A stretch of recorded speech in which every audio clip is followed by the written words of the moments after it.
Hi, I'm Don Chandro, the Executive Artistic Director of Coalescence Theatre Project. First of all, I want to start by acknowledging that we are located on the land colonially or currently known as Bloomington, Illinois, the unceded territory of many Algonquin-speaking people, including the Odawa, Kaskaskia, and most recently the Kickapoo Nation. First of all, we want to welcome all of you to tonight's first English reading of Ko Yeon-ok's The Footprint, translated by Kee-Yoon Nahm, directed by Britannia Howe, and screen managed by Rachel Hetrick. We want to thank each of them, as well as tonight's actors, Coalescence Company members Fania Bourne and Jacqueline Brown, as well as Illinois State University School of Theater and Dance student actors, Derek Ray, Carol Kelleher, Sage Brown, Joe Henson, and Ben Davis. Coalescence Theater has a commitment to an exploration of identity and our place in a global community. For those who have been with us through our 2020 season, you have experienced the 3 new plays that made up our first annual #ShePersisted festival. You've seen the first reading of another new translation by Kee-Yoon Nahm we've presented. You've also seen productions of plays by members of our Playwright Advisory Board. Righteous Among Us by Amy Tofty, Juneteenth Street by Reginald Edmond, and finally, to be recognized for our work in digital theater by being nominated for a Young Howe's Mind-Blowing Drama Award for our production of Behind the Curtain of COVID by Sharice M. Salem. Our 2021 season begins with tonight's reading. As with any new script, you, our audience, play an important role. Immediately after the production, there will be a talkback with the actors, director, and playwright, where you will be asked to give your reaction to the play and specifically the English translation. Enjoy tonight's reading and discussion afterward. And thank you again for attending our workshop staged reading of The Footprint.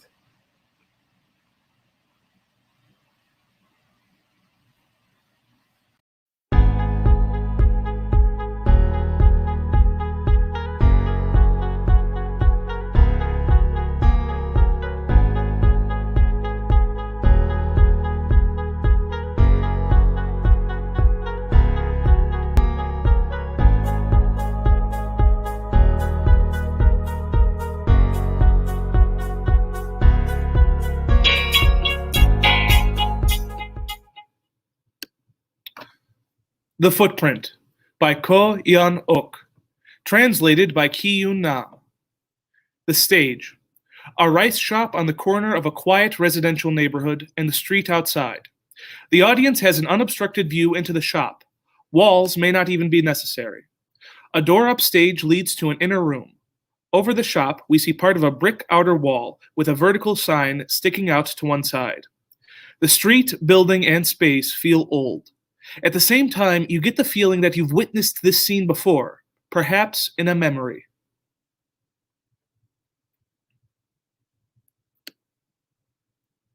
Act 1, Scene 1, the studio. The stage is an empty store. The real estate agent ushers in the painter. The two of them look around the space separately. There's a small vertical sign hanging on one side. The sign says, Rice. I see it used to be a rice shop. Natural light throughout the day. Good airflow, too. Great for anything. I like it. Will you take it? How is it so cheap? You see, there's a bit of a problem. What? Ghosts? Are you afraid of ghosts? If I saw one, probably. I mean, I've seen ghosts, and they're not that scary. You've never seen one before? No. But I've had strange sensations. Sure. Well, in any case, it isn't ghosts you should be worried about. Are there really ghosts here? Maybe. What?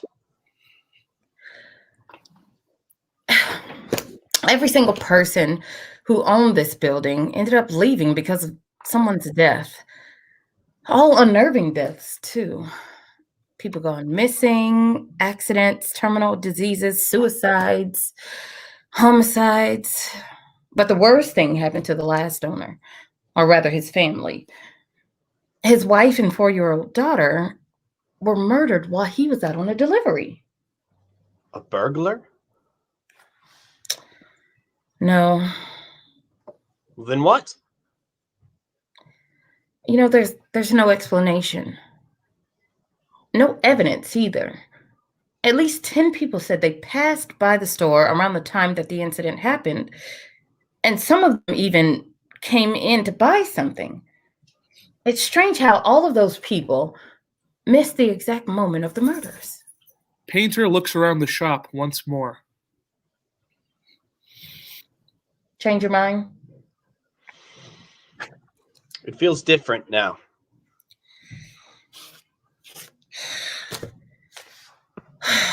I'm sure it does. That's what you were thinking about a moment ago.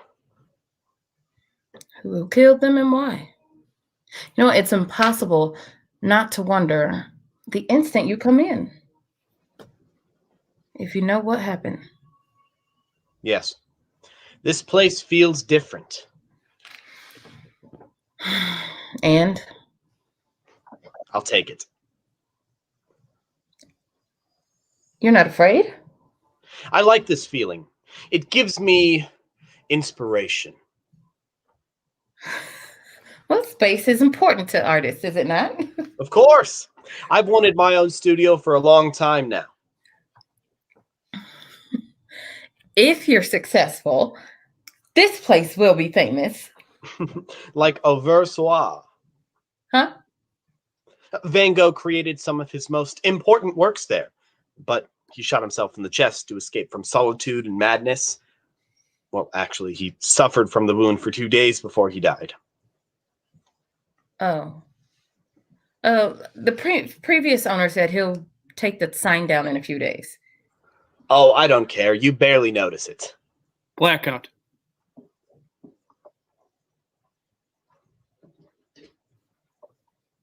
Scene 2. Customers. The former rice shop, now the painter's studio. 2 canvases stand against a wall. The painter is working. 2 customers are squabbling. Customer 1 is an elderly man. Customer 2 is a middle-aged woman. No rice, he says. No rice. Really? No rice? I told you this isn't a rice shop. Yeah, I've lived in this neighborhood for 30 years, and I say this is a rice shop. That's right. I've been buying my rice here for 10 years. It's not a rice shop anymore. Then what is it? If it isn't a rice shop, then where am I supposed to be? My studio. This is my workplace now. Please leave and stop disturbing me. I've been standing outside waiting for you to open, and now you're telling me this isn't a rice shop? Please, just go. Why don't you sell rice? Well, sure, it's a little corner shop, but it's a decent living. I'll say, take delivery orders and be nice to customers. You could put your kid through college. I am an artist. I paint. I've studied painting for 10 years. I even went to school in France. Well, I'm not successful now, but, well, I missed my opportunity. And it wasn't even my fault. You can sell rice and paint things in your free time. There's nothing wrong with that. I am not a rice merchant. I am an artist, a real painter. What did you say? A real pain? Who do you think you're talking to, You son? said painter. Ah, Someone who makes paintings, right? Yes, I'm a painter. Though I'm not well known. He says he missed his chance. It wasn't my fault. But what I want to know is, do you really have no rice today? Why would there be rice? Oh, this isn't a rice shop. Does that make any sense to you? It's just hard to believe. There used to be rice here every single day. But suddenly you're in here calling yourself a painter, saying there's no rice? All I need is a little bit of rice to eat with my wife. Yeah, just a handful, that's all. Do I have to walk all the way to the market for that? Whenever someone asks for directions to my house, I tell them, look for the rice shop. It's the third house down from the alley from there. Now what do I tell them? Look for the third house down from the painter studio? That doesn't sound right. Nobody's going to understand that. They'll ask, how am I supposed to know what a painter's studio looks like? My job isn't to give people directions. And I have no desire to sell rice, so please go. I beg you. How rude. Before, I could sit as long as I wanted to without anyone telling me to get out.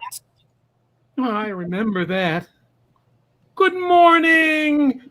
Here, have a seat. Oh, the lady behind the counter was so cheerful. Painter makes a phone call. Hello? Yes, it's me again. When are you going to take down the sign? Listen, whatever problems you're having, you still have to wrap things up because you're causing problems for other people too. Customer 1 and 2 sneak away. The detective enters. Are you the new owner here? What do you want? An artist, I'm told. Yes? I've never met an artist before. This is an honor. Oh, it's nothing special, and I'm not even that successful. So, you really like it here? Yes, as long as I'm not disturbed. I've been in and out of this place for the past 3 months, you know, but I couldn't find the slightest trace. It got me wondering, what if I'm stuck inside the murderer's footprint? A colossal footprint that came down and stamped everything out. Like a city that looks sound but is completely destroyed at the same time. Are you still investigating the murder? Officially, the case is closed. Oh, But I can't give up just because I hit a roadblock. That only makes the world more impenetrable. A world like that, it's terrifying. Nobody would want to live there. I may not be able to make the world a beautiful place, but I have to stop that at least. I can agree with that, but this is my private studio now. I work whenever I feel the impulse, whether it's night or day. Now, I don't want to be disturbed at all. I promise you won't. I know this place better than anyone. I barely have to be here in person anymore. You have nothing to worry about. Blackout. Scene 3, the sign. The painter is trying to take down the sign that says rice. It looks dangerous. Customers 1 and 2, detective, and others watch from below. They are trying to dissuade the painter. Who cares about a dumb sign? That's right. Nobody needs a sign to find the rice shop. The painter struggles to take down the sign. You know, that sign's been up there for 30 years. It's survived dozens of hurricanes. Stop acting foolish and come down. It's dangerous to do it yourself. Why don't you call a professional? I've asked countless places. Please take this sign down for me. But no one wants to do it. They all say, we can't because we didn't install it. How much longer do I have to live with this? This isn't a rice shop. Tell you what, I'll give you a hand. But you have to come down first. One slip and you're done for. Oh, I can't trust anyone. I don't like people like you heckling me for rice, and I don't like you barging in all the time and rummaging through my things. I don't want to be disturbed. You're an artist. You're supposed to be better than the rest of us. Is it worth risking your life for something as trivial as this? Listen to me. Customer 3, a young man, enters. He steps into the studio but comes right back out. Isn't this the rice shop? Customer 1 and 2 gesture to him to be quiet. Customer 3 does not look up at the sign. I'm positive this is the rice shop. Customer 1 and 2 try to push him away, but customer 3 is too large and strong for them. I used to live in this neighborhood when I was little. I had a crush on the owner's younger daughter. Whenever my mom would go to get rice, I tagged along. Most people were poor back then, so we only bought a little at a time. You all remember, right? But every meal, I would cram down so much rice just so we could take another trip to the rice shop. I could still eat 3 bowls in one sitting. Customer 1, 2, and detective have forgotten about the situation and smile as they listen to customer 3's story. The painter stretches his arms out again to take the sign down, but ends up falling. The sign is slightly askew now. The others hear the painter scream and run over to him. Blackout.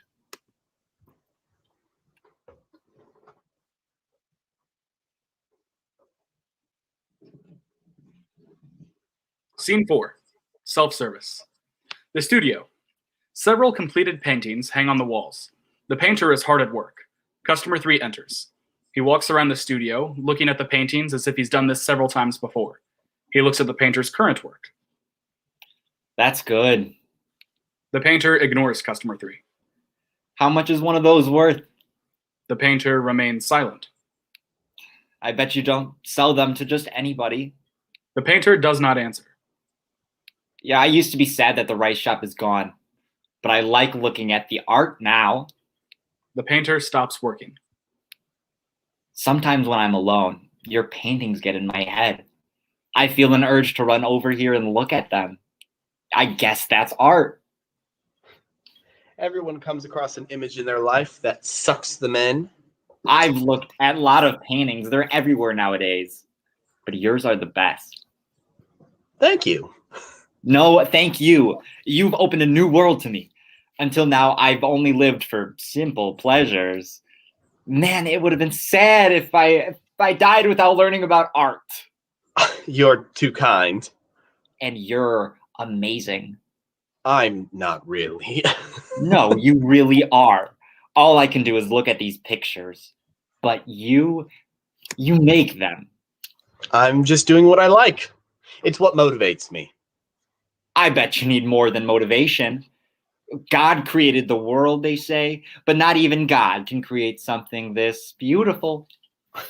Art fills in that which the world lacks. Picasso, I believe. It is such an honor to talk to you in person. Stop by whenever you like. Really? Can I? Yes, of course. Anyone who enjoys my work is a welcome guest.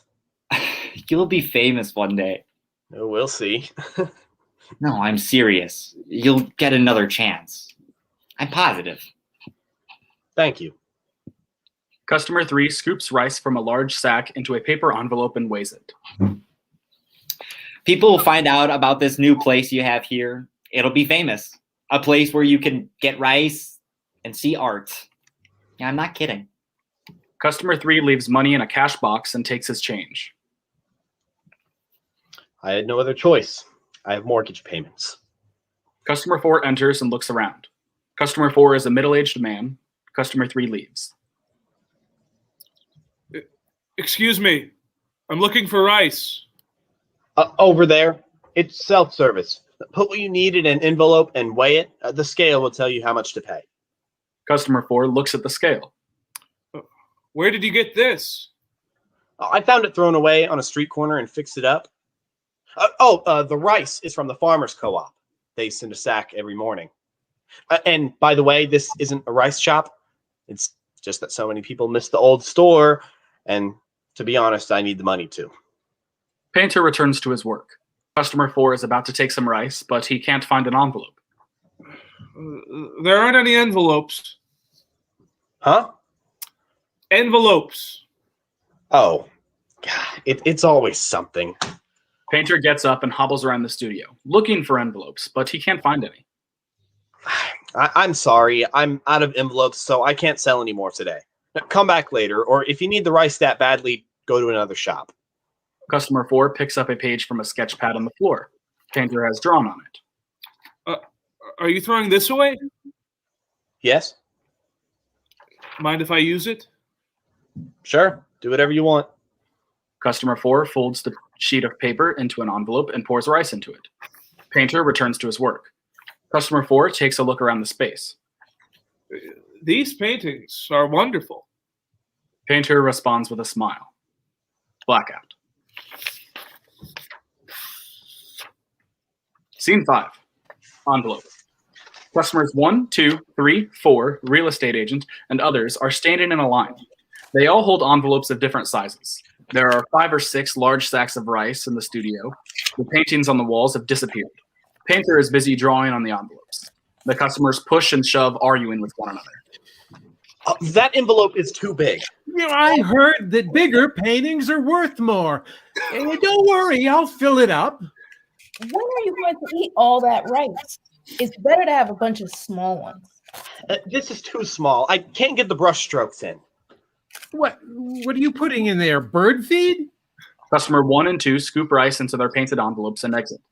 Painter draws on Customer 3's envelope. I hear people travel very far to come here. Someone told me that the farmer's co-op ships him 10 big sacks of rice every morning. This is the most successful rice shop in history. I always knew he'd succeed. Everybody has a hunger for art. Customer 3 receives an envelope from the painter. Art that holds rice, food, nourishment. How amazing is this? Customer 3 pours rice in the envelope, pays, and exits. Painter draws on Customer 4's envelope. Don't you get tired? Renoir said, "Not a day in my life did I stop painting." Oh, did Renoir paint on rice envelopes too? Sometimes I ask myself, is this really what I want to be doing? But honestly, I am content. I've been a painter for 10 years, and I've never been this popular. The curator at the Hoam Art Museum called this morning to talk about an exhibition. I think this is my second chance. Customer 4 takes his envelope. Well, there's more rice here now than art. Well, you're right, but rice is just a means to an end. It's a tool to promote and sell my work.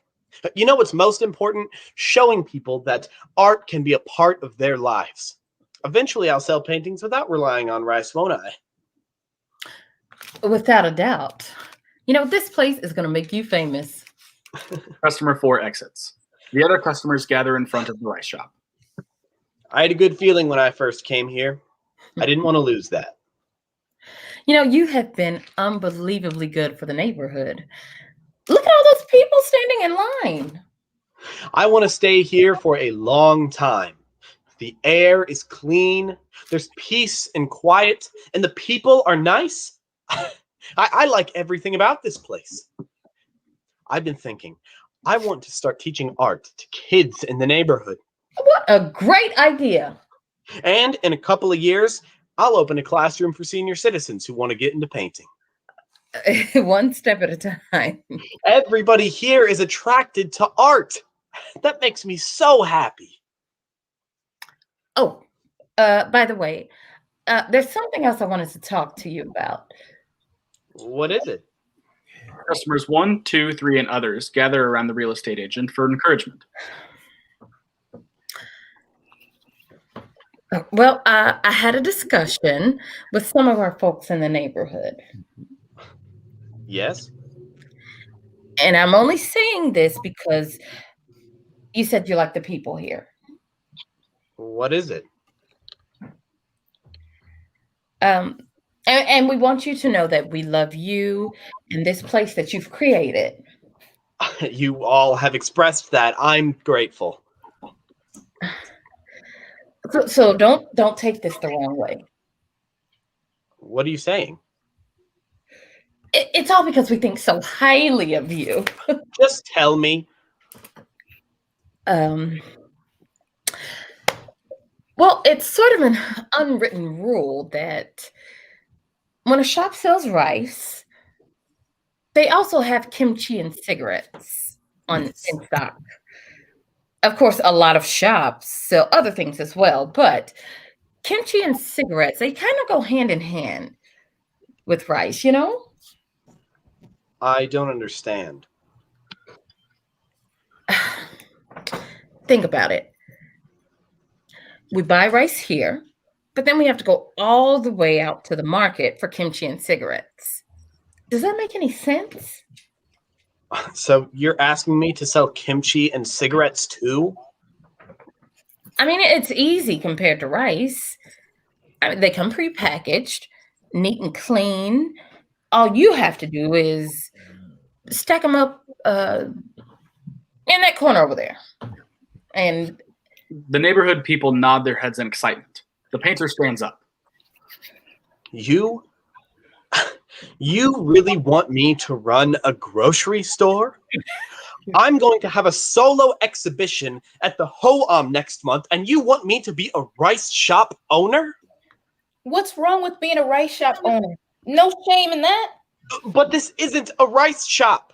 The neighborhood people look at the rice sacks. This is my studio. This is where I paint on these damn rice envelopes. but tell me, why are you okay with selling rice but not kimchi and cigarettes? Is it because of the smell? The kimchi smell? Oh, did you quit smoking? Are you afraid you'll pick up the habit again? Painter pulls a pack of cigarettes from his pocket. No, now I already smoke, and I need a side of kimchi for every meal. What's the problem? Yeah. What's so Sell kimchi No. and He sells it. cigarettes. You said all you need is rice. Well, you seemed happy enough when one sack turned into 10. I was just keeping my promise.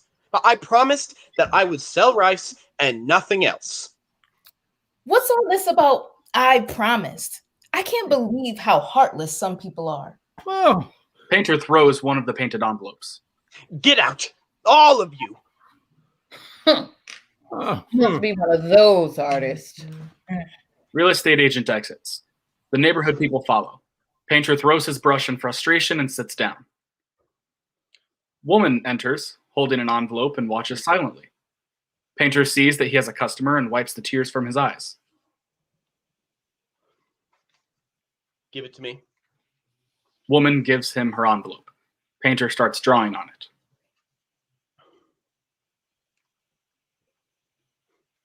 It's been a while since you last came. You're not on a diet or anything like that, are you? Eat well. You know what they say. Rice is the greatest medicine of all. Painter gives her the envelope back. Woman doesn't pour rice into it right away like the other customers. Instead, she looks at the paintings on the envelopes for a while. You like it. The other people, they want me to start selling kimchi and cigarettes. They say those things are essential for a rice shop. That would be nice. Huh? Then I could come here more often. Blackout.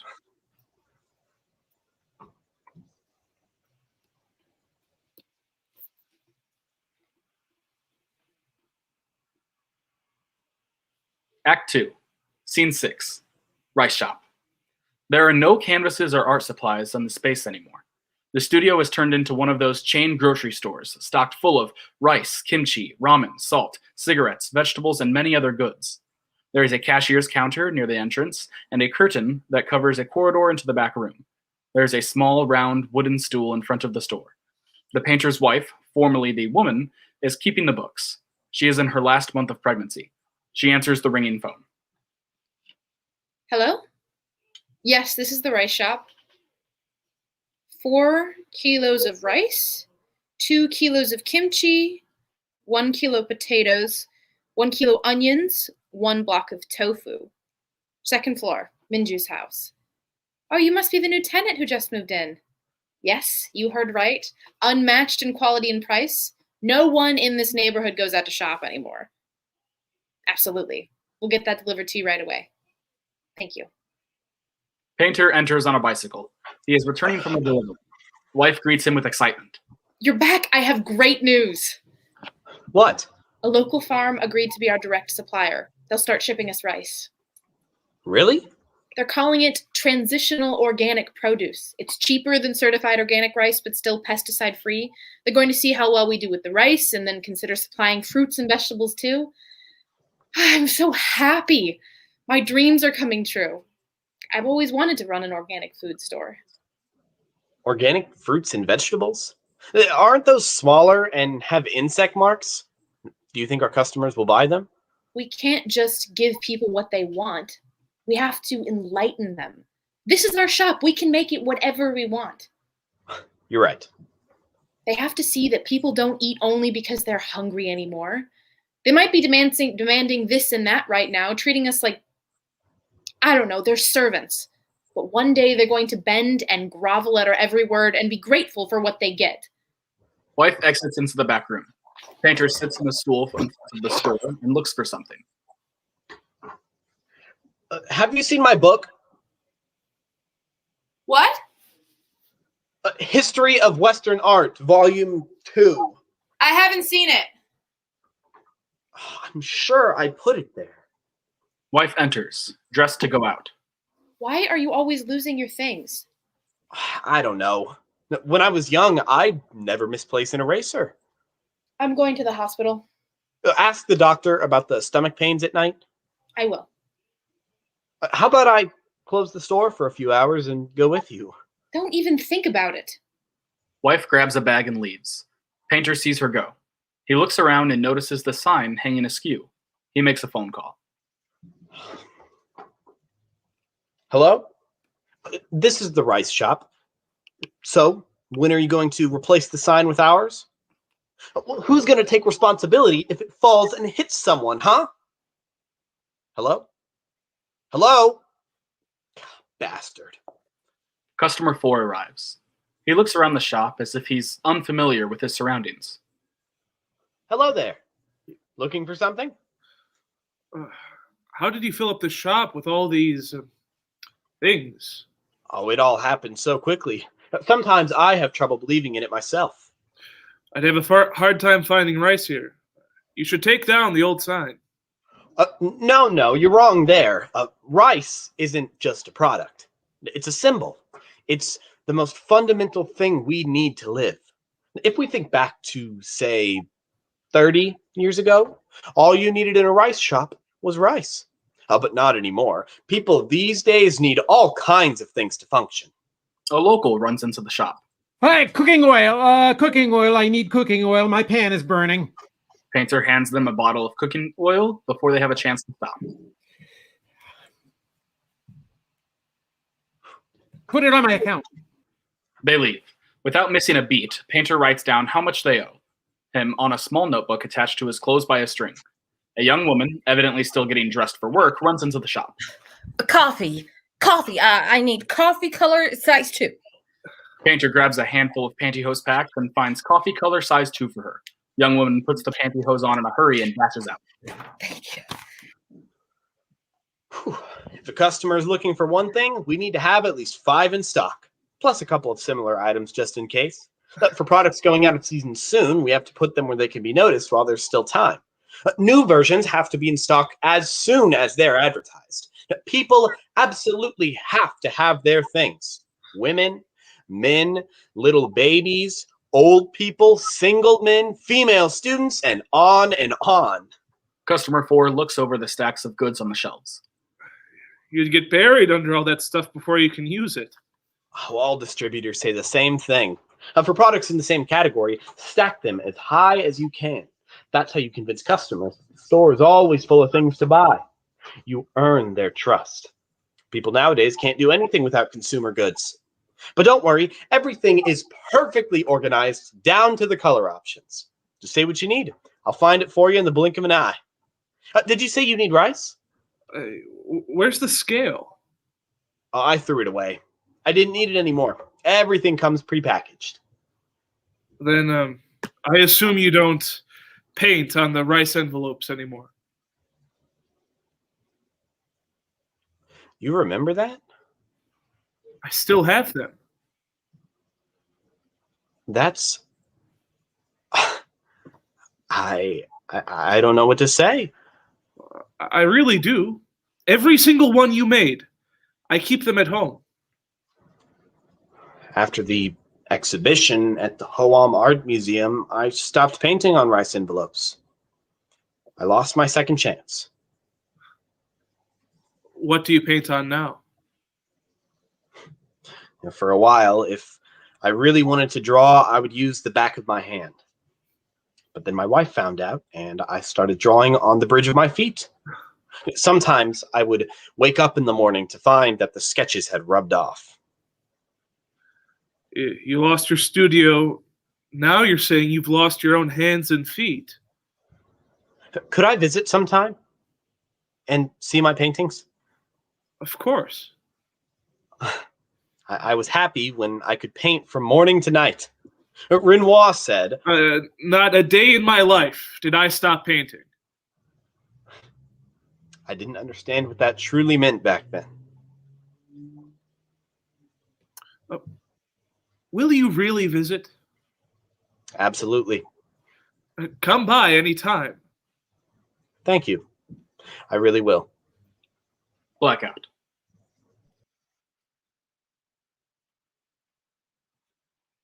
Scene 7. Space. Several years later. Customer 4's home. It is an almost completely empty space. Painter enters, looking around him. From above, the rice envelopes with the painter's drawings slowly descend and stop at approximately the same height. Painter looks closely at his work, one by one. Joy and regret flow through him. Customer 4 enters. They don't feel like mine anymore. They're excellent paintings. I think that every time I look at them. They fit nicely in your home. Everything here is exactly how I want it. It feels like 100 years since I last painted. Do you want to start again? No, not at all. But you have talent. Right before my first solo exhibition, I found mildew growing on all my paintings in storage. That's how I lost my first chance at success. After that, I was determined to get my own studio. When I first moved in, it felt like I had everything I ever wanted. The studio was like my own body. My own veins crawled over the walls, and the room breathed together with me. My messy desk was like the inside of my head, and the paint-splattered floor was my heart. I felt like I could paint anything. I wanted to. I wanted to draw everything I saw and felt in life. And you lost your second chance because you started painting on rice envelopes. That's not true. That's what landed me an exhibition at the Hoam. There was even a review in the paper. I still remember the title. Rice Envelopes Get a Makeover. From Grocery Bag to Unique Art. You didn't understand how great your talent was. You caused your own demise.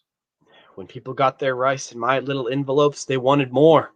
Yeah, I thought I could go back to painting on canvases in no time. Yet those envelopes smothered you and your passion.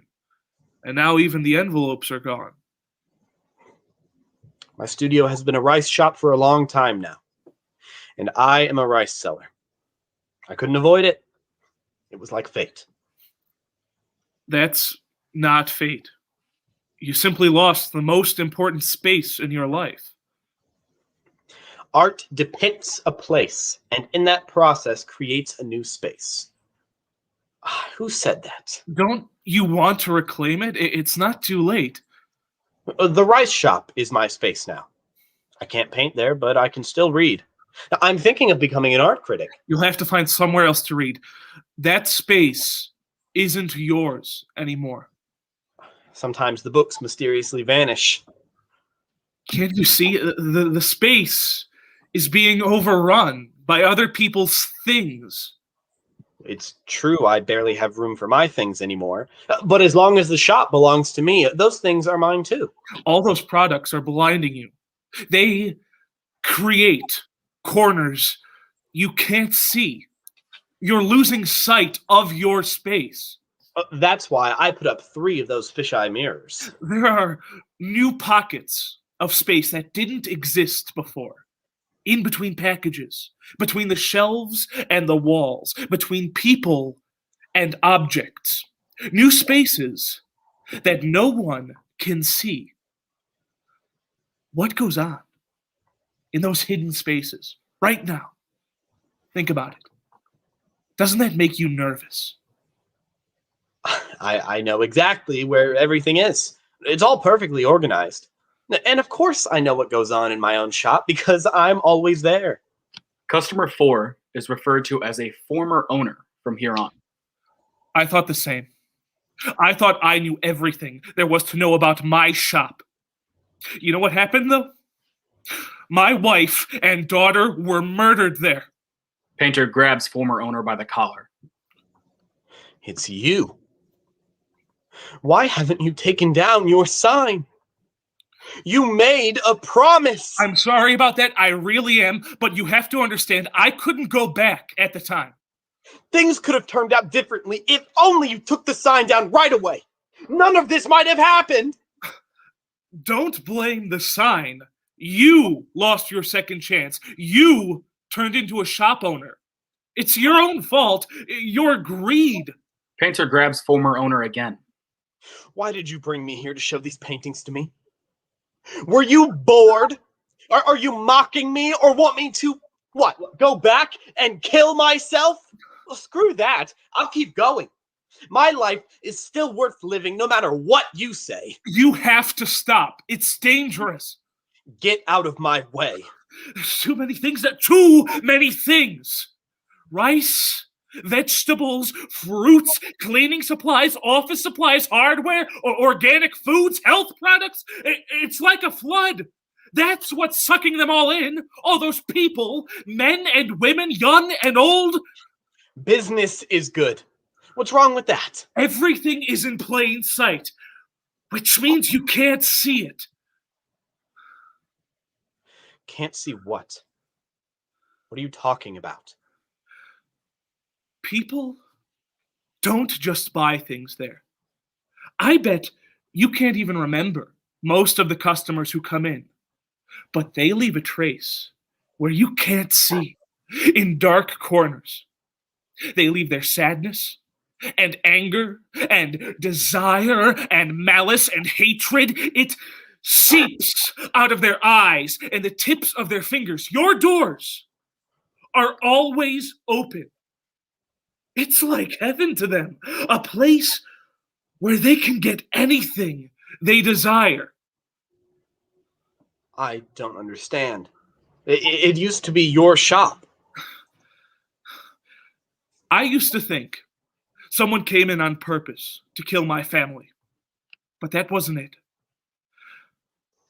The space made them do it.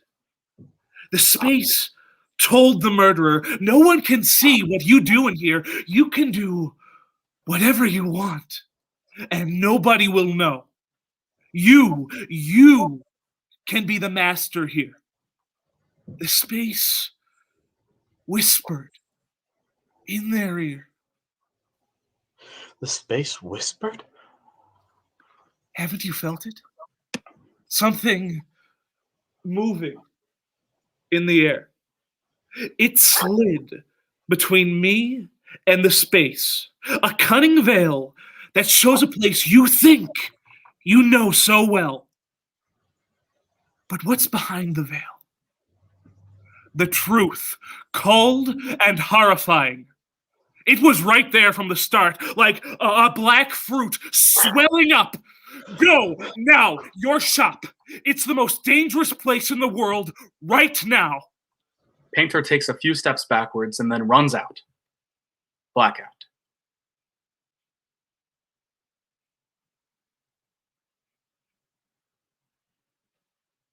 Scene 8.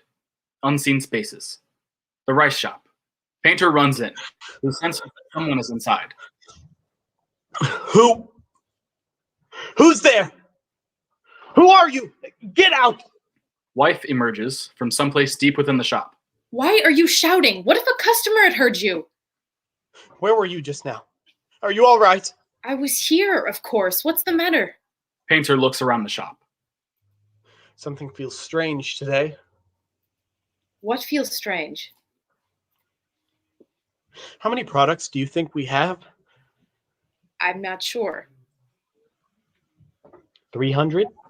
Oh, well, way over 500, maybe even 1,000. 1,000! That's incredible. What are we going to do with all these things? What are you worried about? Most of them won't ever go bad. You're right. I always am. That makes it worse. What? There are 500, no, 1,000 different types of products. If we count each object, that's more than 10,000 things packed in here. And only 2 of us. Painter gets up and cautiously looks around the shop. He picks up a long stick, like a fire pit poker. No wonder we don't know what's going on. We're not God. No, not even God can keep up with every single human being. God may know when people are born and die, but not what they think and do at every moment. Isn't that right? What are you looking for? Some people like to hide in the shadows where God can't see. And what do they do in those secret places? It's pretty obvious if you ask me. I'll find whatever you're looking for. Tell me. What if our shop has places that we can't see? Hidden spaces that are never occupied. Abandoned spaces. What's there? What's happening in them? Painter brings something out of the corner and tosses it out into the open. A dead cat. Painter continues to dig, pulling out objects, like a decayed straw doll and a desiccated mouse. Wife screams in shock. Stop it! Stop! Please! Blackout. Scene 9. No sale. The rice shop. A rowdy crowd has gathered into the shop, including customers 1, 2, and 3. What is this? Why aren't you opening? You can't do this all of a sudden. People have to eat.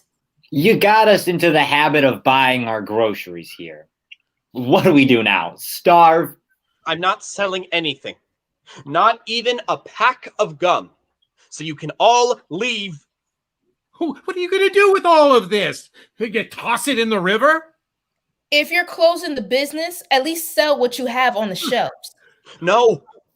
I'll never shut the place down if I get greedy. Couldn't we just sell the vegetables? We'll lose too much money. We could sell it at the price we bought it for.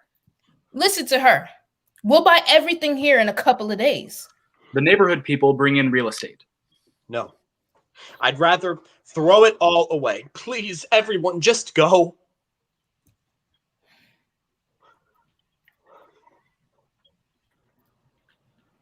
You're giving up the business? Yes.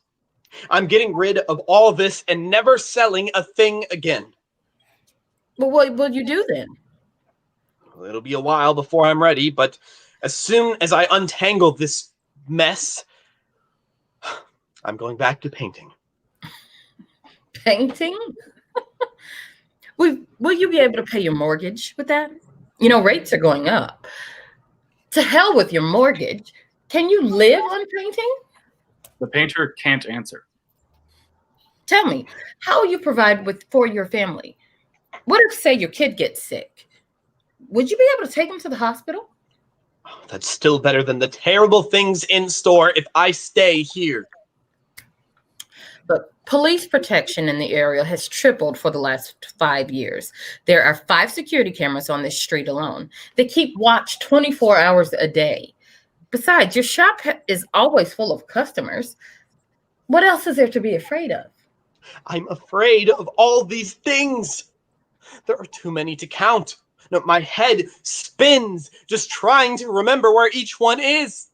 And more things pile up every single day, no matter how much the customers buy. You know, some things never get sold. Nobody even glances at some of the boxes on the shelves. I can't sleep at night when I think about that. Can I get rid of everything? Will I be trying to sell things for the rest of my life? I count inventory in my sleep. I used to paint in my dreams. Whenever I felt stuck, I'd put everything away and take a nap. Sleep gave me inspiration. It was a reliable friend, another canvas. Now I work even when I'm lying in bed. I don't have my own space anymore. None of this is mine. Human history has been all about working the land and making it ours. People sowed fields and built houses. They paved roads and built churches and markets. What is this fantasy of yours? You want to turn all of that into what? A wilderness untouched by civilization or something like that? We're creating spaces that conceal the truth. Spaces of death. You call that development? A triumph of humanity? Oh, this isn't a rice shop or my house. I don't know what this space is. It's been corrupted beyond repair. Last time I checked, it was still a rice shop. Matter of fact, I'm looking at it with my own two eyes. It was a rice shop for the last 30 years. A rice shop is the heart of a community, you know? That's right. You have a responsibility to all of us. You're not just in it for yourself. We have the right to eat these things. Sell the damn rice! You gotta eat. I gotta eat. Sell! Sell! Sell! Sell! Listen to them. Let's just sell what we have. Sell! Sell! Sell! Sell! Sell! Sell! As the crowd shouting gets louder, Painter falls down and covers his ears. Blackout.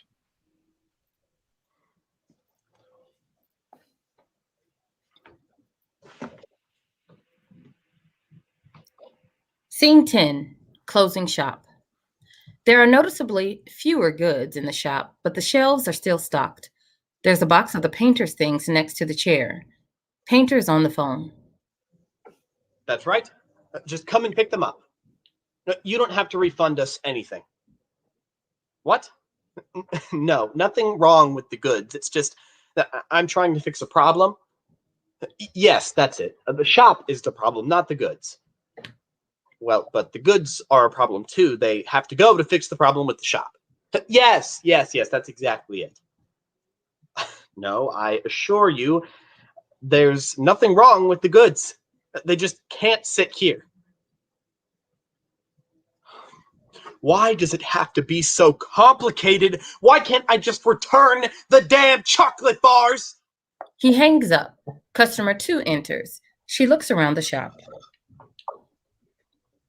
You got rid of a lot. Yes. Maybe there was too much stuff in here. Painter gives a vague nonverbal response. Customer 2 points at the box. What's this? My things. I thought I lost them. Customer 2 digs in the box and pulls things out. Art books, brushes, colored pencils, and small sketchbooks, and a cassette radio. You mean you lost all of this? Every time we got a new shipment, one of my belongings would somehow get mixed in. If I hadn't decided to close the shop, I would have never found them. You did hard work, moving things on and off the shelves all the time, and with your artist hands too. You know, I've always thought of you as a little brother. Well, more like a son. You know that, right? Yes. And wouldn't you know it, my 2 feet brought me over here again today before I realized what I'm doing. Oh, I'm sorry. Oh, no. I understand. I'm not one to get in the way of a young man and his future ahead of him. So, you returning everything? Yes. I bet some things can't be returned because the factory went out of business or the boxes are too battered. I'll get rid of everything. I'll find a way. As you should, by the book. But if it ever becomes a hassle, you can always give it to me. You know, I have a shed behind my house. You've used it a couple times before, remember? When you had no room to put things? Take these chocolate bars. I could keep them in the shed since they're not going bad anytime soon. You aren't making money on them, so what do you say? That's all right, really. Come on now. You don't have to be so formal with me. I can't. You can't. I'm sorry. Oh, give me a break. I'm trying. What? There's something wrong with these goods. I only figured it out today. Now, I thought keeping all this stuff here ruined the space, but the food has gone bad too. It's all the same, whether it's organic or healthy. Once they're in here, they're done for. I'm not worried about that. We're not picky eaters. I feel guilty about the things I've already sold you. I can't do it anymore. It's my life, and I'll do with it what I want. Come on, give it to me. Don't get too attached to material things. They'll bring you misfortune. Customer 2 runs into the shop and starts rummaging through the items. Okay, fine. Then what about things that you can't eat? Rubber gloves, sponges, soap, toothpaste, toilet paper, tampons, pantyhose? You could give those things away, right? Huh? They're the same. You shouldn't use them anymore. You think you're better than the rest of us. Is that you can't do without these things? Fine. Let's see how you live, acting like you're above it all. Customer 2 tries to barge out of the shop. Painter stops Customer 2 and digs a small item out of her pocket. I'm very sorry. This must have crawled into your pocket on its own. See, it's trying to escape by hitching a ride on your life. Customer 2 slaps Painter on the cheek and exits. Customer 1 enters. Plus, you old raccoon. We know all about your scheme to run a business out of your shed. Don't listen to a word she says. Do you know how much money she's lost? And she's still running around trying to get loans. No shame at all. Painter doesn't pay attention to Customer 1 as he continues to empty out the shop. Customer 1 acts physically weak, making a show of collapsing on the chair. Oh, my wife is on her deathbed, you know. Oh, just a little while ago, she would nag about this and that. But all she does now is stare at me and blink. I'd like to make her cream of potato soup one last time before she's gone. Warm her belly with something nice before she leaves me, you know? Painter holds a can of soup in his hand, unsure of what to do. I can't walk as far as I used to. Barely made it here. I don't want to leave my wife by herself for too long either. Couldn't you sell me just one last can of potato soup, huh? Who cares if processed food is bad for you? My wife isn't long for the world anyway. I'm sorry. Painter puts the can of soup back. You won't listen to a dying woman's last wish? That's more the reason not to give her this. People deserve better, whether alive or dead. You're wrong. We'd rather get sick on rotten food than starve to death. Let people have what they want. There's nothing better in life than a good meal. I'm sorry, I can't offer your wife anything right now.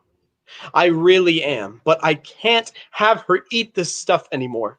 Please understand. You didn't think twice about shoving it down our throats before. Well, now you're going to cut us off like that, huh? The only thing I have to look forward to is a tasty meal with the few good teeth I have left. That's all. You're going to deny me that. It's better if you didn't eat anything at all. What do you know about starving? You don't have a clue. You don't know how great it is that we have all these things to eat and use. Things won't run out until the day we die. You don't know because you've never truly experienced anything. Do you know what makes me happy more than anything else? Trying every single flavor of ice cream that exists. Being a living witness to the miracle that is frozen dinners, constantly evolving with new menus. Don't act like you're doing this for me. I'm going to keep my eye on you. I'm going to see how you live and how you die. We'll all be food for the worms in the end. Customer 1 leaves. Wife enters with a travel suitcase. Where are you going? You and I wanted different things from the start. I could have stayed here if you were a rice shop owner, but since you're not, I can't live with you. Are you going far away? Wherever I can find my own shop. Well, this isn't a rice shop anymore, but it's still our home. I'll tell you again. If this isn't a rice shop, it's not a home either. At least, not a home for you and me. Was the shop that important to you? Just as you needed your studio, I need my shop right now. You can't compare those things. That's why you failed. To you, paintings hanging in a studio are sophisticated, but products on a store shelf are crass. That's what you believe. And you blamed everything on our goods. Our goods! So that you didn't have to feel ashamed that you were turning into a common merchant. I know this is partly my fault. I couldn't help it. As more things came in, I grew distant from this place. All I could see were the empty spaces. It felt like nothing could fill that void, no matter how much I tried. I heard a voice in my head, chastising me that no one will be satisfied here, that this place is worthless. I stacked boxes from the floor to the ceiling, but the next day I had to make room for the next shipment. I've changed so quickly. I don't even know when my paintings started to disappear or where my drawing tools are anymore. Opening new shipments always made us happy. We even have merchandise in our bedroom. There's no place for a crib. We're both so exhausted after work. We sleep with our backs to each other. You said once it's natural for artists to curl up in a corner of their studio and sleep after laboring over a canvas. Why do you think I'm any different? I can do more than that. I can stand anything to succeed, no matter how uncomfortable or painful it is. Are you really leaving me? It seems like you're saying that you don't want me here either. Can't you wait a little longer? Why do you have to leave now? My head is swimming trying to get rid of all these things. And I'm just another thing to you. You just said I'm only getting in the way between you and this place. Think of it this way. People take good care of new belongings. They display them in a cabinet and dust them every day. But then they lose interest and throw them out. Just pretend you sent me back to the factory too. Customer 3 enters carrying a large suitcase and stands beside wife. Why is he here? I found a great place. You can fit thousands of products with room to spare. I'm going to open an even better store this time. People will get more than they could ever want. They won't last a day without coming back. Who cares about art? Wife and customer 3 exit. Painter is too stunned to stop them. Former owner enters from the opposite side. Have hope What hope? that she'll return to you instead of this place. Blackout.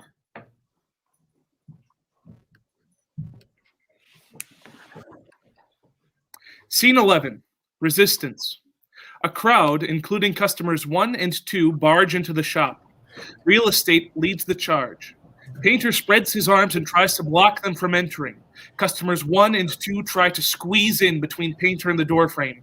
Painter does everything he can to stop them. So you won't open the shop? No, Not even for one day? not even a second. Not even for a peck of gum? Not even a speck of dust. All right. We all heard that. This is the guy. Detective comes out of the crowd and grabs the painter's arm. What is this? You are under arrest for violating trade law. You have the right to remain silent. Wait. Are you saying that it's illegal for me not to sell my own stock? There's a law that says, basically, if you are a merchant selling essential goods, you have to provide them for sale. Well, that's absurd. I did nothing wrong. I only wanted to bring this space back to life. I'm sorry, but the courts won't buy that. Hey, I'm at my wit's end here. You think I want to get tangled up in disputes like this? If this drags on, I'll eventually forget how to catch real criminals. The customers in real estate wait eagerly for Detective to take Painter away. Why is everyone so obsessed with my shop? We just want to buy things without trouble. That's all. Mm-hmm. We need more and more things. That's what life is like nowadays. Do you know what it means for someone to not need anything? It means they're dead.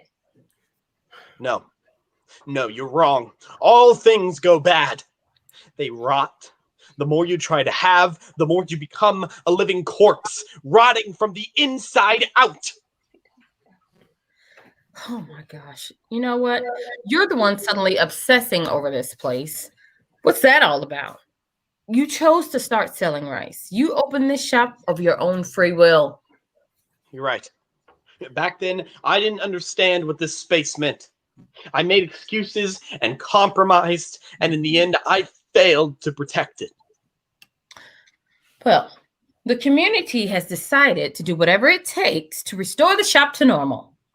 If you promise to reopen, we'll drop the charges immediately. Mm-hmm. Are you really arresting me? Let me tell you, the scariest thing in the world is a crowd. No way to beat people in numbers. Why aren't you taking him away? Are you colluding with him? I can report you for not doing your duty. If anyone here takes something without paying for it, you're going to jail.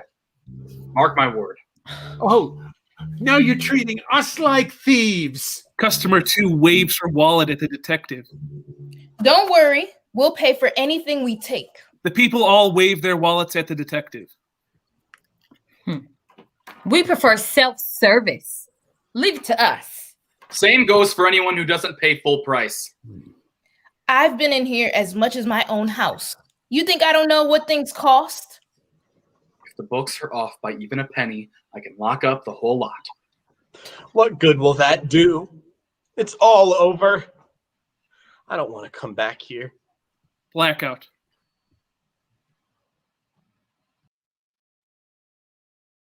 Scene 12. Hope. The shop. The shelves are restocked neatly. There is now a curtain on one side dividing the space. There are canvases and artist tools on the other side of the curtain. Painter enters, having been released from prison. Wife had been tidying up the shop. When she sees Painter, she comes out. You're back. They embrace. Come inside. You've been through a lot. When did you get here? The neighborhood people begged me to come back. They said they needed someone who had all the prices in their head and somebody to bring in new products. Painter takes a look around the shop. I expected as much, but there are more things than before. Factories are churning out hundreds of new products every day. It's easier now to sell imported goods too. I'm so busy I have to stay open all the time. You don't close the shop? I don't sleep, I don't eat, but I feel energized. It's like electricity is flowing through me. I feel like I've become one with the shop. Sometimes I can hear my own heartbeat, the rhythm of my own breath in these walls. I realize how much I love this place. This is truly a space of my own, the only one of its kind. Maybe this was your shop the whole time and not my studio. But do you think the space is happy that it's bursting at the seams? You say you can feel your own heartbeat and breath in the walls. But what if that's because the space has already suffocated and died, so it can only echo the signs of your life? I can do anything here. It's mine to do whatever I want with, whether I tear up the place or dismantle it brick by brick. I wanted to see you again so badly. But now I've lost all hope. Don't believe in hope. Your dreams may come true or they may not. It's better to see reality as it is. The same with your feelings. If you're happy to see me right now, that's real. That's the truth. Don't waste your life trying to find something else when I'm standing here right in front of you. You're right. You were painting when I first saw you. To tell you the truth, I'd never seen a grown man paint before. I kept thinking about the roundness of your back as you were hunched over your canvas. That image followed me wherever I went, almost as if you were looking back at me. I used to paint in here all day. I never felt the urge to go outside.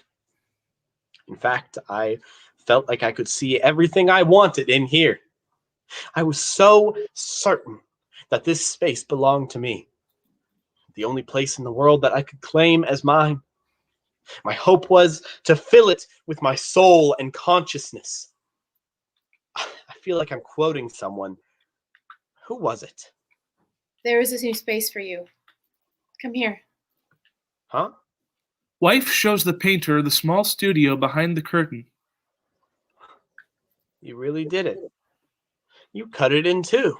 This space is all yours. I'll run the shop on this side, and you can paint on that side. I get to fulfill my dreams, and you get to paint yours. You see, both our hopes can exist here. Thank you. But it's all for nothing. Why? You can't separate the space completely. If you have to leave, even for just a minute, I need to know where everything is so I can watch the shop for you. I can hire someone part-time. No, if you bring in another person, you'll need that much more space. So you're saying you can't even do this for me? I've thought about it, and I see now that it's not a studio I really want. Now, I want to go back to that space I first encountered, that space of possibility. I want to start over. And you won't let me have even an inch of that space. I don't want to ruin everything again. I can't believe you're doing this to me. Painter sits down from exhaustion. Today is the last day I'll stand this. Tomorrow will be a new start. I have to go back. I have to go back to painting. I don't have any more time to waste. Slow fade to black, as if the day is ending.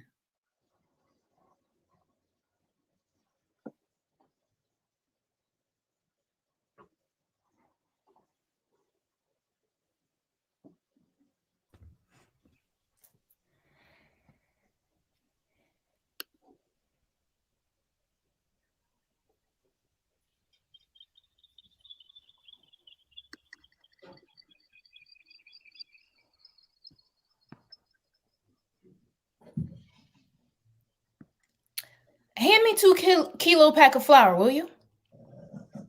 Oh, when did you get back? I see you working again. I'm sending all of this back. This stupid shop can't make up its mind. Open one day, close the next. My trial is over. The judge said if I'm in the process of selling the shop, I'm not obligated to open for business. That's the end of that. Big words for someone who's been sitting in jail. You know what? Fine. You can take your shop and go to hell. Oh, you're the one going to hell, you thief. Have you no shame being out in public like this? You little rat. What? Are you crazy? Where's my wife's money, huh? Oh, I know it's you. You've been sneaking in my house when I'm not there, peeling tangerines from my wife and cajoling her so you can run off with our valuables. Your wife called me over. Doesn't want to leave you with her money, she said. She'd rather have me do whatever I want with it. You banshee. Customer 3 enters in a hurry and tries to get in the shop. What do you think you're doing? Hey, get out here. I know you're in there. What's going on? Wife enters. You said you'd let me go because you love me. Why are you here? I didn't know you'd take all my money. I want it back. Well, looks like there are 2 thieves in the neighborhood. Why don't you mind your own business? Yeah. Are you still pulling your pants down and touching yourself in front of your sick wife? Customer 1 tries to cover. That's enough out of you. You think you can abuse me just because I'm old? What did he say when you brought him my money? Does he treat you better now? Not as much as you when you saw my bank account. So you've swiped his money and mine. Who are you starting a new business with now? Stop it, all of you. Former owner enters. What's going on here? You're out. Help me. My head, it's killing me. Detective enters and dashes over to the former owner. You're under arrest for murder. You have the right to remain silent. It was him all along. This is ridiculous. I was the first person you interrogated. 48 straight hours without any sleep. You see, there's no such thing as the perfect crime. Some new evidence?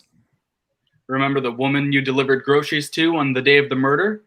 I met with her. She told me she hasn't ordered a single delivery since she moved in 5 years ago.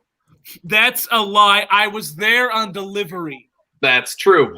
But during the investigation, we only asked her if you were there. She couldn't give us the full story because we didn't ask whether she actually ordered those groceries. For the past 5 years, she's been wondering why you came at that exact time to deliver something she didn't ask for.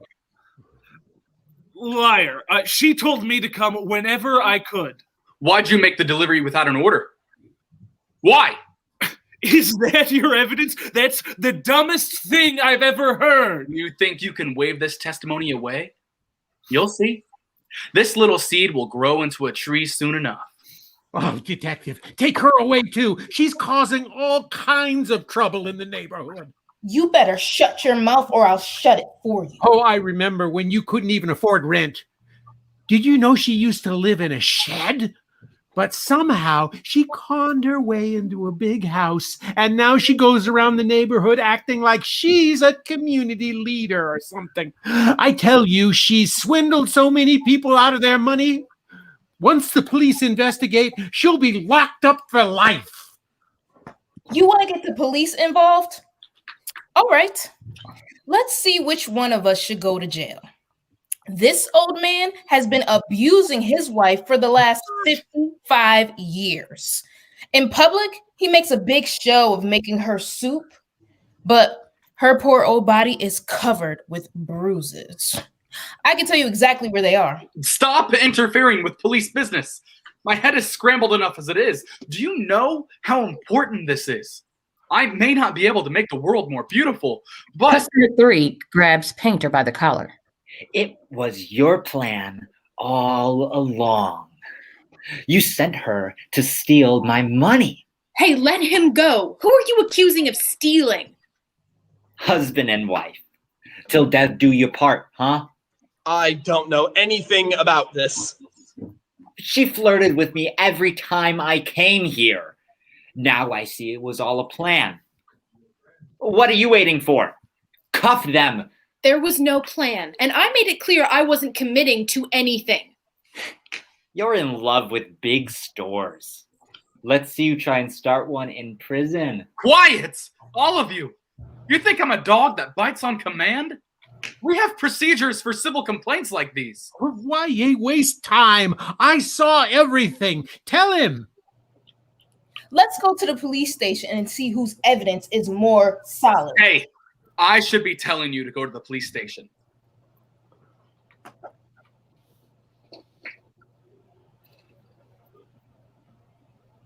Well, all right.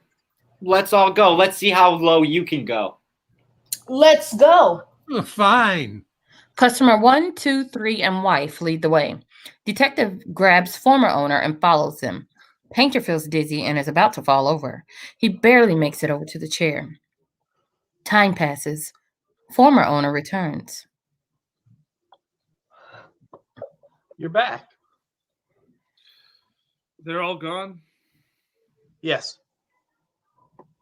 How did you get out?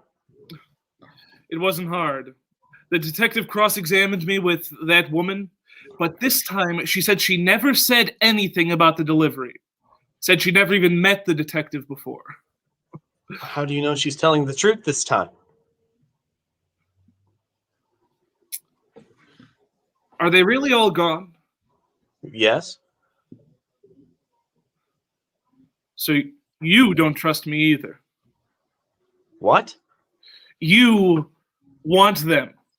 You want me to be the murderer just like them. That's not what I meant. Well, that's all right. People can't tolerate not having a clear answer. They'd rather force one out than not know, even if the pieces don't fit. A lack of imagination, if you ask me.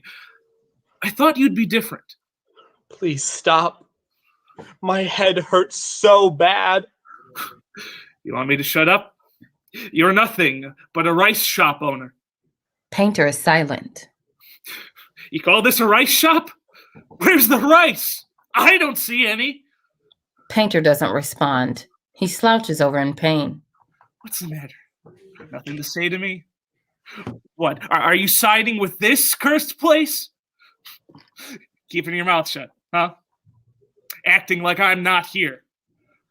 I don't expect sympathy, but what gives you the right to suspect me? This fucking world doesn't give a shit about people. It wants us to turn into monsters. There's nowhere for me to go. I'm always alone. But I can dominate whatever space I'm in. I can make it mine. You want to know a secret? I can change the world in the blink of an eye. That's right. I can dig out the truth, which none of you can see. Isn't that amazing? It hit me one day. Who I really am. My true self. Not how you all see me. I found my meaning and purpose. It's not that complicated when you think about it. The world goes round, nothing is useless. I can be an important person too. You better learn and be sorry to the bottom of your heart. Got that? You still don't understand? Why are you so quiet? Why are you doing this to me? You don't know what I'm capable of. I can be terrifying if you make me angry. I don't need another reason. I can't help it. Former owner runs into the shop and brings out a knife. He stabs Painter in the chest. He waves the bloody knife in front of Painter's face. Look! This isn't a rice shop! Do you get it now? This isn't anywhere! It's no place! Former owner runs off. Painter is still stunned and tries to understand what just happened.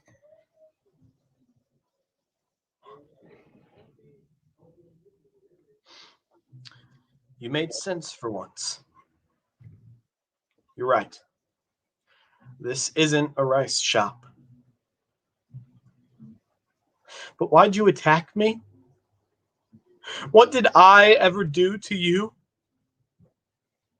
I didn't say anything. Is that why? That's the only reason, I suppose. But what kind of reason is that? No. A tiny seed can grow into a great tree. That's right.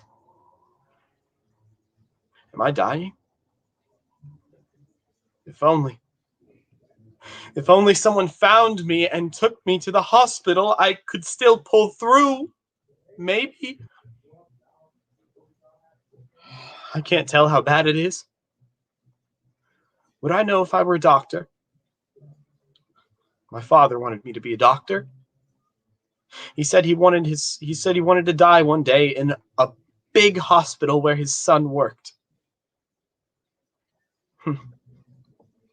What difference does it make if your son works there? A morgue is a morgue, cold and dead. Why isn't anyone coming? What happened to all those annoying people? He looks at the sky for a while. Huh. The clouds aren't moving. It must have been some time now. Oh, I see. Time stops in unseen places. That's how the space dies. I have to tell them. It's important. I have to tell them what they should really be afraid of. I will, even if I have to haunt them as a ghost, I will. They have to know. I hope they're not afraid of ghosts. No one is coming. Can time stand still for this long? I guess it can. Time has all the time in the world. It's in no hurry. Painter dies and falls over. The scene transitions without blackout.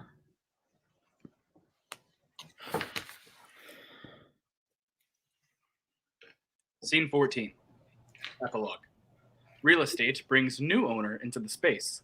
The two each look around the shop on their own. New owner looks at the sign hanging over the shop. This used to be a rice shop? Natural light throughout the day, good airflow. Great for anything. It's just what I was looking for. I knew you'd say that. Will you take it? How is it so cheap? You see, there's a bit of a problem. What? Ghosts? Are you afraid of ghosts? If I saw one, probably. I've seen ghosts. They're not that scary. You've never seen one before? No, but I've had strange sensations. Sure. Yeah. In any case, it's not ghosts you should be worried about. Are there really ghosts here? Maybe. But let's just say someone gave their life to protect this space. Maybe the last place in the world we could call pure and innocent. Innocence? You think that still exists? You could say that this place is like a footprint. A footprint? Yeah. Everything here has been stepped on and destroyed. But at the same time, the destruction created a brand new space. A new sprout in the middle of ashen ruins. Or a bomb crater. The faintest hint of a rainbow on the outer rim of a puddle. That's what this place is. I like it. A newborn place. I can feel that. You're saying that anything is possible here, right? You understand me perfectly. You can do anything here. Is there something you have in mind? Oh, I do. Absolutely. Blackout. The end.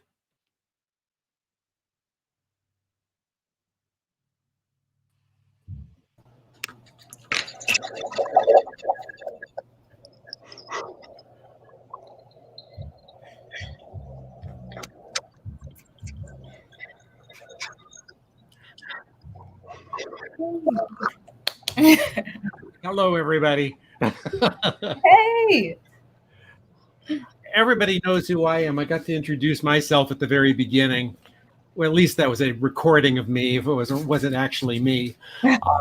Let's go around and everybody introduce themselves and tell me where you're at.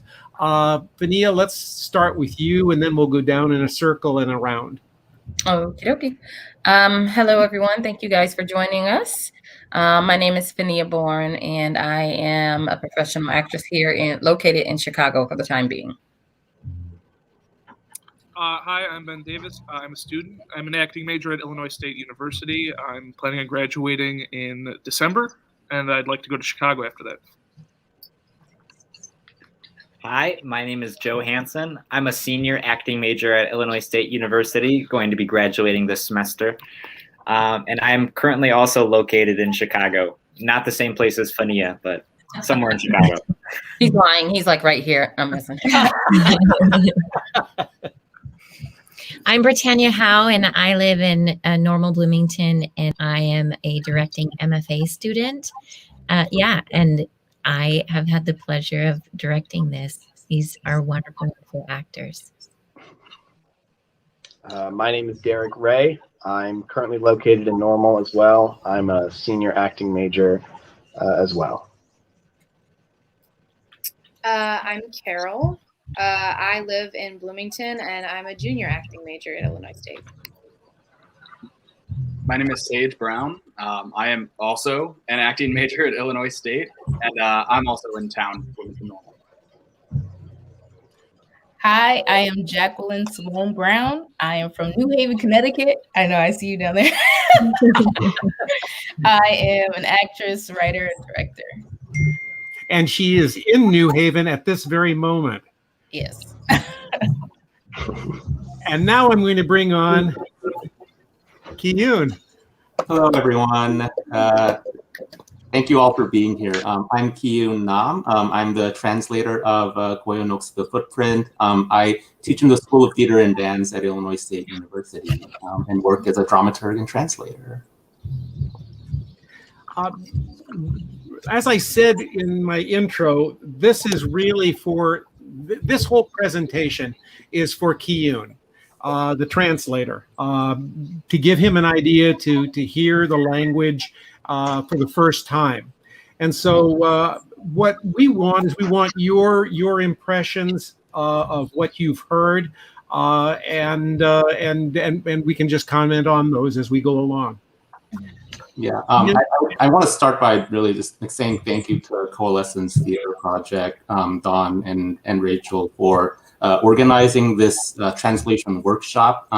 It has been so helpful these past few weeks as I've been, attending rehearsals and listening to the actors. And I want to thank the actors in Britannia for really, it's always so humbling to hear other people take words that you've worked on and treat them with care and respect. So I want to thank everyone and all of your work. Right, the amazing discoveries that you made in rehearsal and in the performance have made their way into this latest draft of the translation. So I want to thank you all for that. And if I could also say one more thing, I did most of the translation work on this play last year, while being stuck at home, not having anywhere to go. And now that I think about it, I don't know if it was the best idea to work on a play about haunted spaces. But it did start to feel a little claustrophobic in more than one sense of the word, because I was just hearing my own voice, for each of these characters. And it has been really eye-opening to me to hear other people work with the language and explore these characters and make discoveries. And now I'm curious, because the audience on Facebook and on YouTube who just experience the story, you're the first audience to have heard the story in English. So I'm really curious what you think. That's a cool question. We have a question down there for you, Kee-Yoon. Yes. So I actually have a story related to this. The play, I saw the play in Korea. It was a part of the Seoul Theater Festival in 2007, I think. And I moved to the US in 2009. So this was, I was still in college at the time. I was seeing a lot of theater in Korea. And it's a play that I still have vivid memories of some of those scenes and some of those lines that, I've tried to render into English. It's a play that's really stayed with me for almost 15 years now. So yes, it has been performed in Korea, and the playwright Ko Yeon-ok is probably one of the most prominent playwrights working in Korea today. She's been working for over 20 years now. There's a question about when the play was written. The production that I saw, I think it was either the premiere or it was like a remount after it had premiered, like maybe a little while ago. So around 2007 is when the play was written.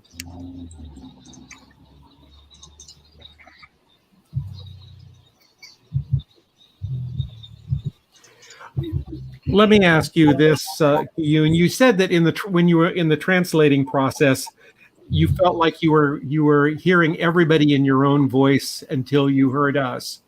Can you talk a little bit about that? Yeah, that's the strange thing about translating plays, right? Translating theater, because theater is by nature polyvocal. It's a mixture of many different voices. Sometimes voices that are independent with one another, they contrast with one another, and for one person to render those distinct voices, accurately or effectively, I think is always a challenge. And so, I personally, as a translator, like to work on my translations in rehearsal and in workshop with actors, because I think I appreciate some of those nuances and differences between characters, and see characters in different ways that I tend to miss when it's just me and I'm just looking at the words on the page and translating that way. Maybe as an example of how different the characters sound, right, when we actually have actors read the lines. There was a bit of adult language right towards the end of the play, and the actors will know that the first draft that I sent around when we started this process didn't have the cursing. It's there in the Korean text, but it just kind of comes out of nowhere almost at the end of the play. And I think when I was doing the first draft of the translation, a lot of it, for me, it's a placeholder, right? I need to just, get through the monologue so that I can move on and get to the end of the play. And then I guess I forgot to go back and take a look at that. But I think when I, heard Ben play the character, not just that moment, but just the character as a whole, and kind of understood the customer former owner's arc, it suddenly hit me, oh, now I understand why the playwright decided to just have that language just in that moment. It made sense to me, so I went back and changed that, and that's the language that you heard. So things like that, I think it does help me go back and question some of the initial impulses and choices that I made. It does help to gain a little bit of critical distance. Anne has asked a question about why this play and what motivated you to translate this play in particular. Mm-hmm. I I think when I think about plays that I want to translate, I tend to categorize plays into groups. There are plays that I am interested in translating, where I want to introduce to English-speaking audiences because there's something specific or unique about Korea, right? Korean culture or the Korean sensibility or Korean style of storytelling that I want people to know about. And then there are definitely plays where I'm interested in translating them because I can see them very easily working right across national borders and cultural borders. And I think this play for me is of the latter. I think this idea of the rice shop and like the kind of like symbolism that rice has in Korean culture, there is something that's uniquely Korean about that, maybe. But at the same time, I think that this idea of the personal space and also what personal space means to artists.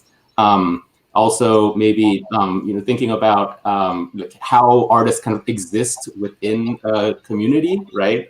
Being around people who might not necessarily like share their worldview or their kind of like approach to life. Even those things, I feel like I think like work across cultural like boundaries, and so that's one of the reasons why I thought it might be fun to share this play with people in Bloomington Normal, where I think I wonder if there are shops or like places in town that are kind of like landmarks in the community, and it would just like be strange if suddenly you went there and it changed into a different different business. Kee-Yoon. So I had you as a teacher last year when your translation of Yellow Inn premiered, and we kind of talked about in class how while you were translating it, there were aspects that you didn't think would translate culturally. Did you have any moments like that in this play that you felt you had to change because you didn't think it would translate? I don't think so. Not for this one.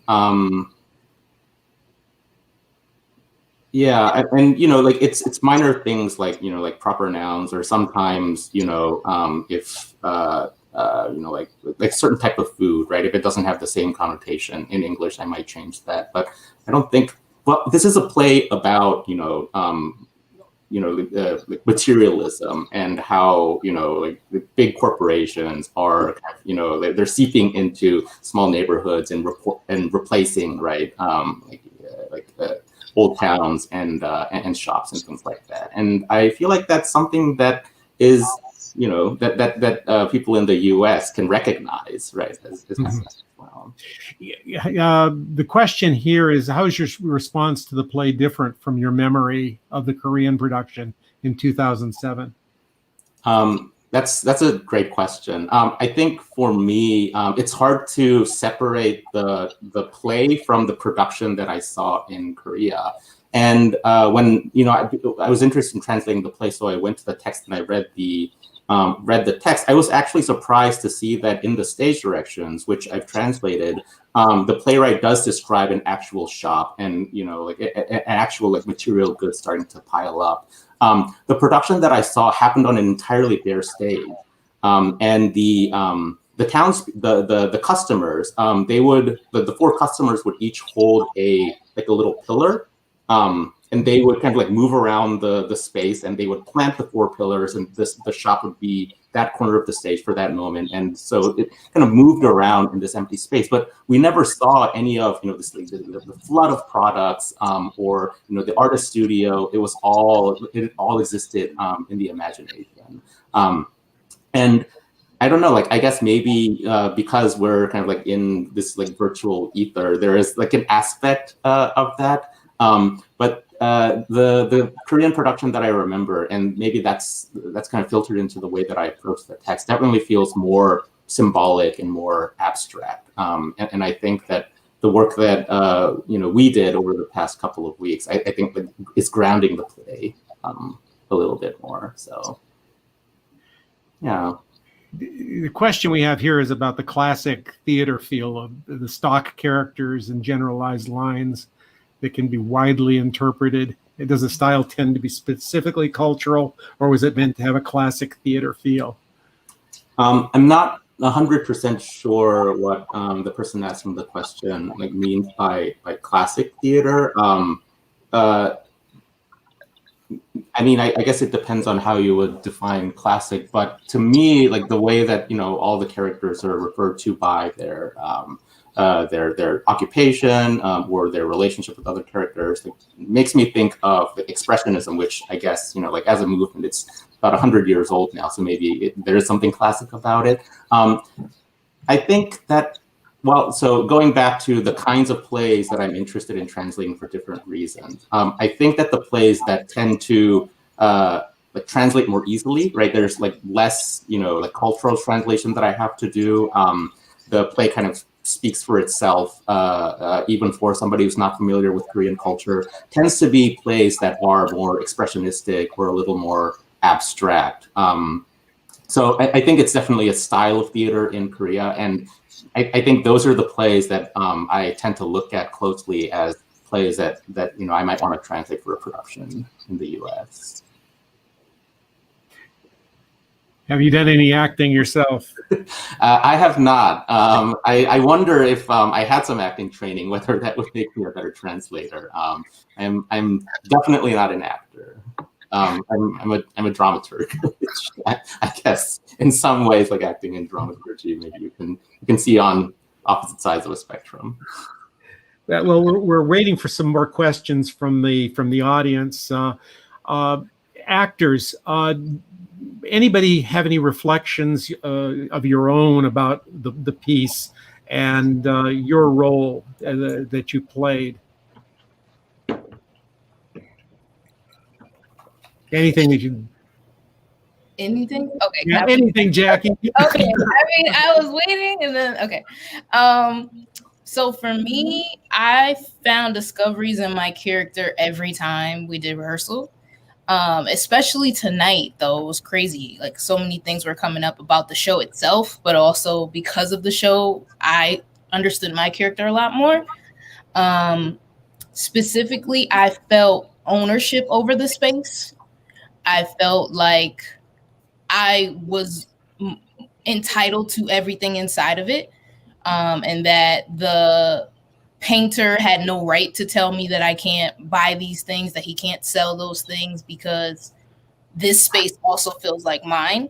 And I started seeing that in everyone else's characters as well, the way we spoke to each other, the way we spoke to him. It seemed like, oh, everyone feels entitled to this space. And maybe that's the voice that the former owner was talking about. And yeah, so I came to a lot of realizations tonight, honestly.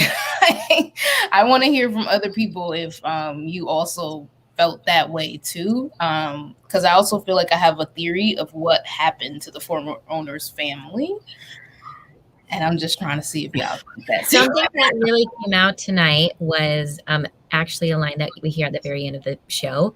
And it's said by the real estate agent. It says, "It's not the ghost that you should fear." Right. And that's when I started thinking about like, what is the role of these like community members? And that goes right into what you were saying, Jackie. So that's also like very compelling that we both kind of had that impression.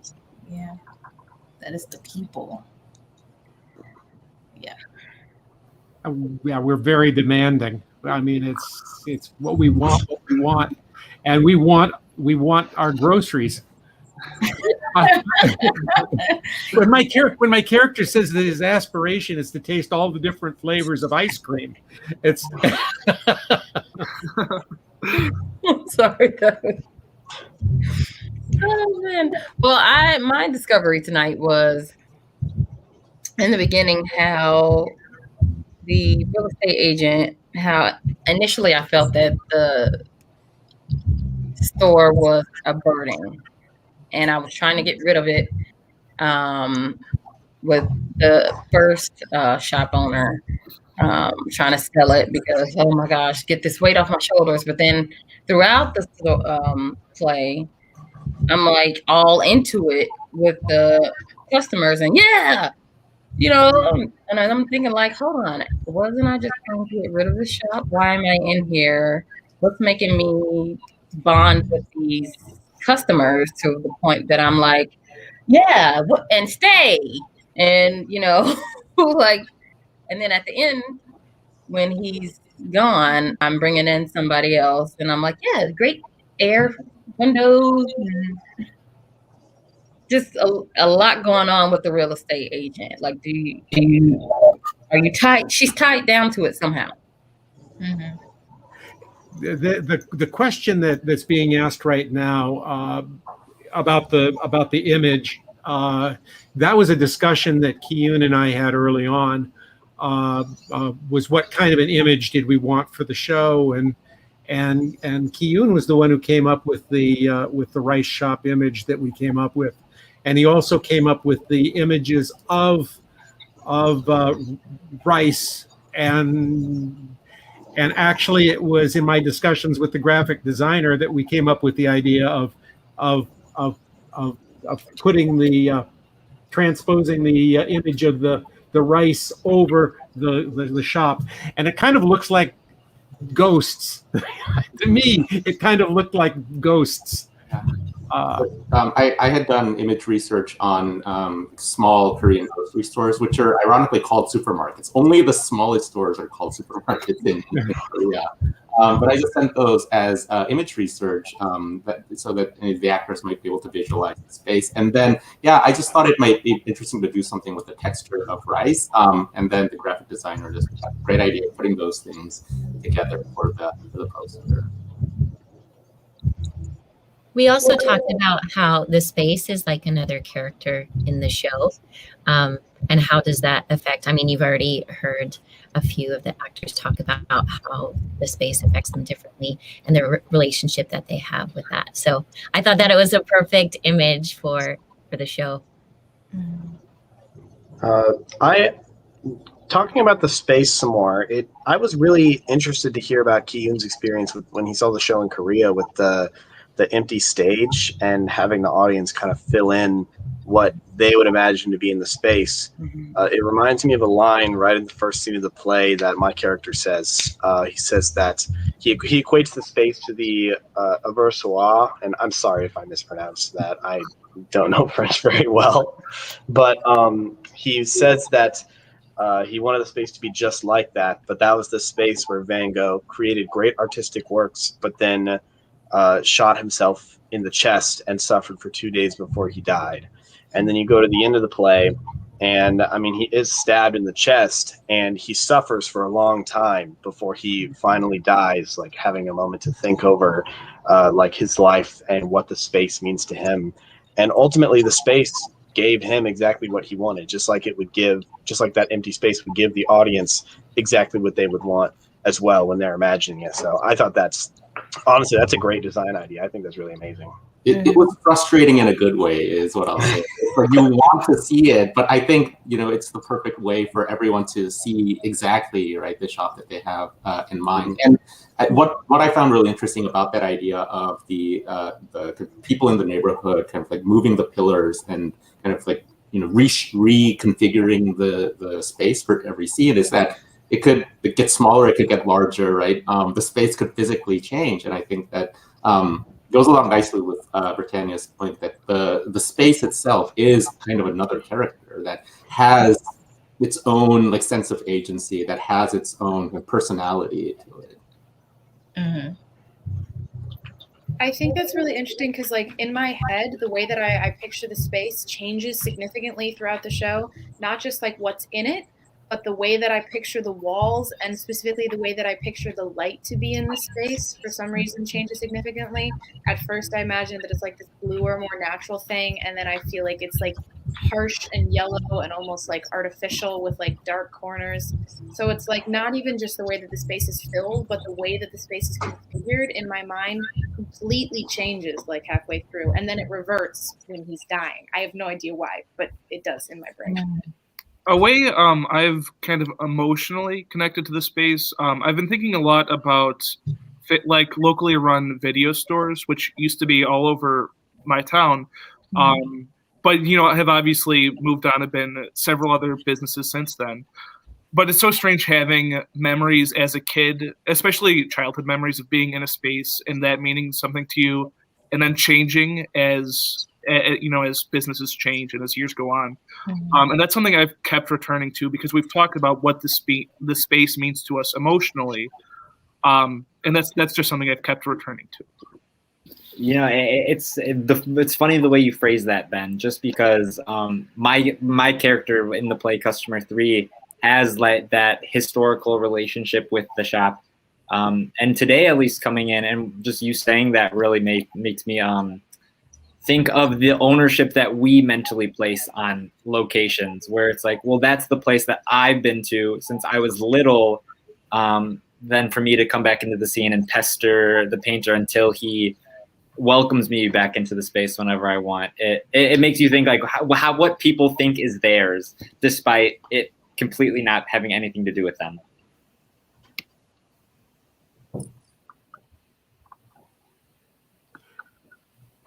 Britannia, you had talked to us with this question that we have here about materialism and everybody's relationship to what materialism means to them. You had talked a little bit to us in terms of that. Can you talk a little bit about that process with working with the act? Yeah, in the very beginning, I spoke about why I was drawn to the show, as a director usually does in the first rehearsal. And one of the things was materialism. And to answer your question, I guess we didn't necessarily define what each of those means for each of us individually and what those characters meant. But I did just pose questions that I would hope would help the actors discover on their own. So some of those questions were like, what is the role of community? And you see that people feel like they own the shop, where you've heard, tonight, the actors talk about how they think the shop should be run or what the shop should be doing. But we had a really actually great conversation, and Derek and Ben and Kee-Yoon can chime in if they want, about, this was on Wednesday night when we had kind of just a breakout session, where we wondered about the former owner and this kind of journey that he goes on, right? And like, why does he go on this journey, and why does he end up killing him? And the way that I interpret it is he thinks he is functioning in this type of community or the machine, right? And he's wondering where he functions and how he fits in this. And then he says those things in that, really great monologue about, I can be important too, I can be the change, and this is how it's going to happen. And then he ends up like killing the artist that way. So those were some of the questions, and that was some of the discussions that we had. Ben, Derek, Kee-Yoon, did you want to say anything else? Yeah, in the script, in a world where everybody is denoted by their job or their role in society, somebody who is the former owner, has lost his place in that society, which is really interesting, and I think comes kind of full circle with that monologue. I think one of the most important lines to the former owner is he says, I can dominate whatever space I'm in, I can be important too. I think that's really interesting in the way that he challenges those roles.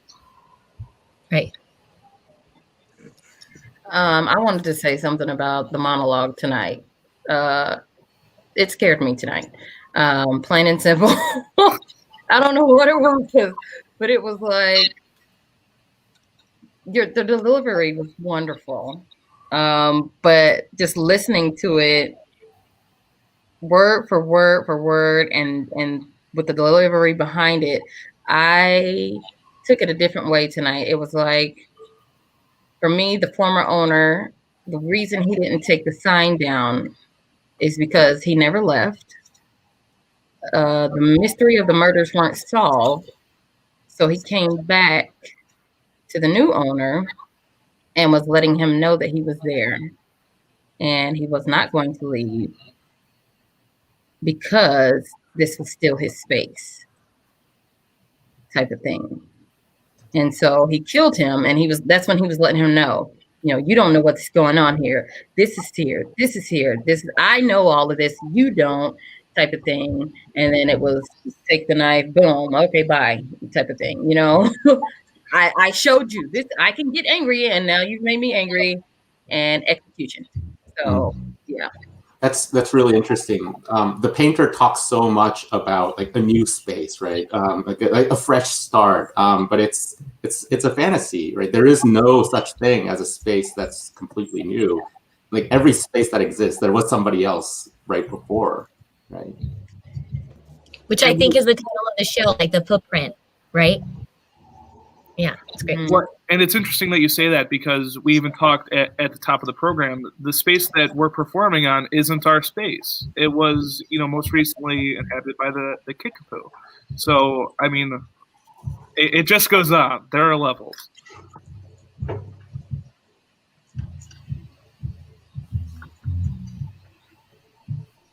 Yeah, I would like to connect that ownership of space to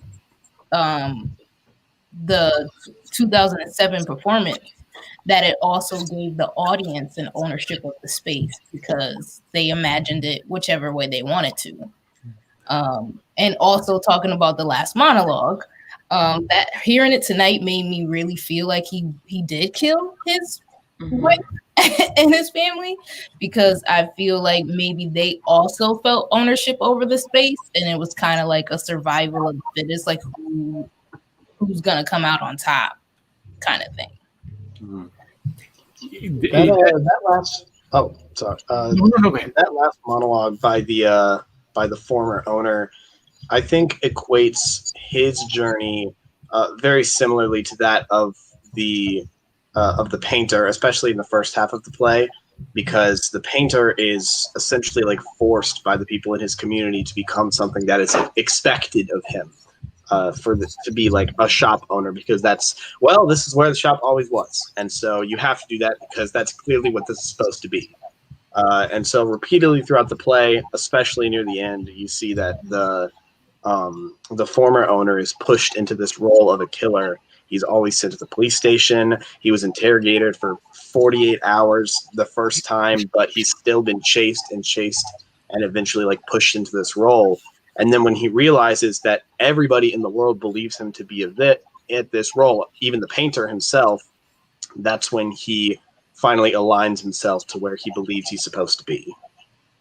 I mean, we are talking a lot about ownership over the space, but there's a lot of in this play, like the space having ownership over you, and this idea that, the painter is forced by the space and by the community members into doing what he doesn't want to do and to becoming something he doesn't want to be. But also when the former owner is talking about how the space was whispering, it's like the space gave him permission to do something. Like it was granting him the permission to do what he did. I'm also curious, Carol, like how you approach this question of ownership from the wife's perspective, because one of the things that I still remember vividly from that production I saw in Korea was the wife, because like obviously this is the painter is the main character, but like, when she has that monologue about like wanting to like create like the best store in the world, yeah, there was part of me was like, I want her to have that, right? Like she's like that need felt so genuine. I'm curious as to what your thoughts are. Well, something I've been thinking about a lot, because I mean, that's obviously like a very genuine dream, and that's what she wants, and it's what she wants more than like a relationship with the painter. But I was thinking about like that very first moment when she interacts with the painter and she's saying, oh, if you start selling things, I can come back more. And at first when I read it, it seemed like a sort of a sweet romantic, like, oh, that gives me more excuses to come here. But it seems more like, oh, if you are a person who can also help me on my way to my dream, then I can keep pursuing this connection with this person. So I thought about that a lot, actually, the last couple times we read through it. The detective is an interesting character too, and how did you feel your position in this community, in this world, and your place in the space? So I thought the detective actually had one of the most interesting perspectives, because if you read the script, he's the only person that isn't exclusively wanting an object from the painter. He's not wanting rice or kimchi or cigarettes or all these things. He's just also concerned with having the world be a more beautiful place. And he mentions that several times. And I think that he relates most to the painter out of anyone. He definitely has. And objective outside of the world of materialism, which I think makes him a very interesting character to play. He's kind of an artist himself. Yeah, like the way that he talks about his job, right? He sees it as a kind of art. Most definitely. And I think near the end, he has apprehension about arresting the painter. He's saying like, "Hey, like I'm at my wit's end. I'm sorry. I don't want to arrest you. I don't think you've really done anything wrong, but I have to. And as soon as this is done, maybe I can get to the end of my objective that he has, which is finding this killer. But at this point, I just have to get this done. That way I can move on." The community members seem to have as many demands on him as they do on the shop owner. Yeah. Mm-hmm. I think they relate in that sense as well.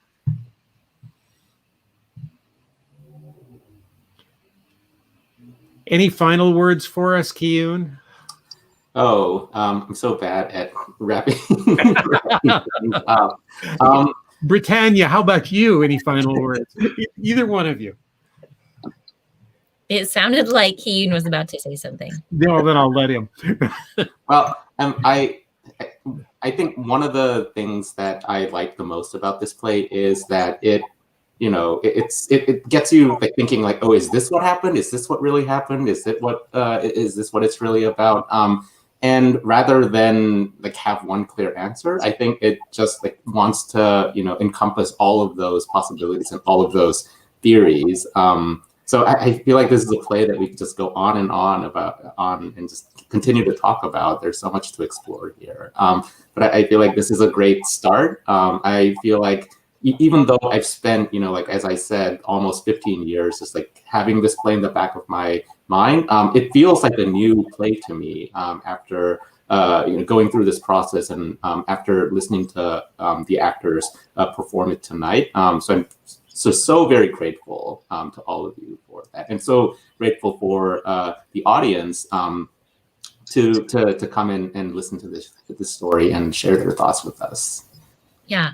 If I could echo a little bit of what Kee-Yoon said, I think that this play asks a lot of questions, and it's clever in that way. And so that's been the draw for me, is it asks, everything we talked about tonight. What is the role of an artist? What is the role of the community? How do we treat the spaces around us? How do they shape us? So all of those kind of big questions. So, and I've been wanting to work with Kee-Yoon forever. And Yes. so I finally worked with Kee-Yoon. We can both check that off. Yeah, but it's been wonderful working with all of these actors and, with Dawn and Rachel. Shout out to Rachel, who was our screen manager, stage manager, took care of all of those transitions, taking people in and out. I didn't even plan on saying all this, Rachel, but here you go. And all the banners and stuff like that. So shout out to her. Rachel did a really wonderful job. We want to thank you all for coming, being part of the Coalescence family. All of you actors, Kee-Yoon is already a part of the Coalescence family. Britannia, it's nice to have you as part of the Coalescence family as well. All of the actors, and also all of the audience. Thank you for coming. If you haven't liked us on Facebook, please like us on Facebook. We're almost at 2,000 likes, so we want to hit that. So if we can get there soon, that would be great. Also, we had found out we were nominated for an award.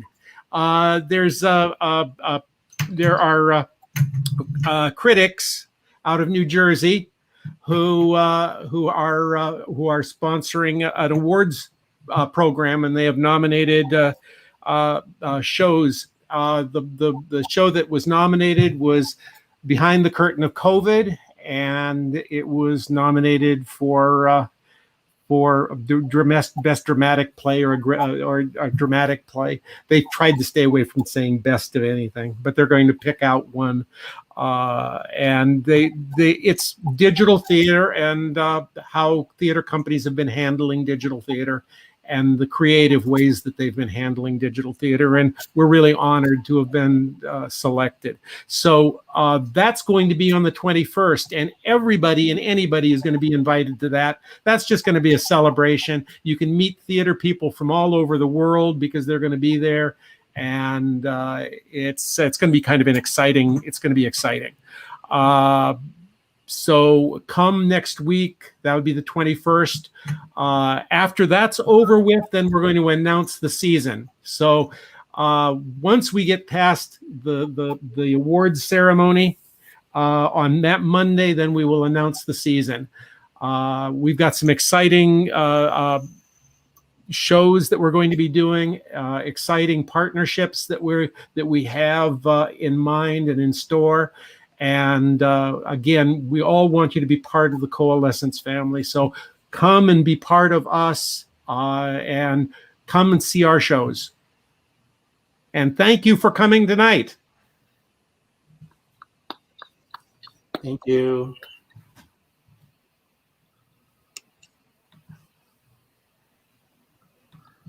Thank you, everybody. I'm going to end the broadcast now. All righty.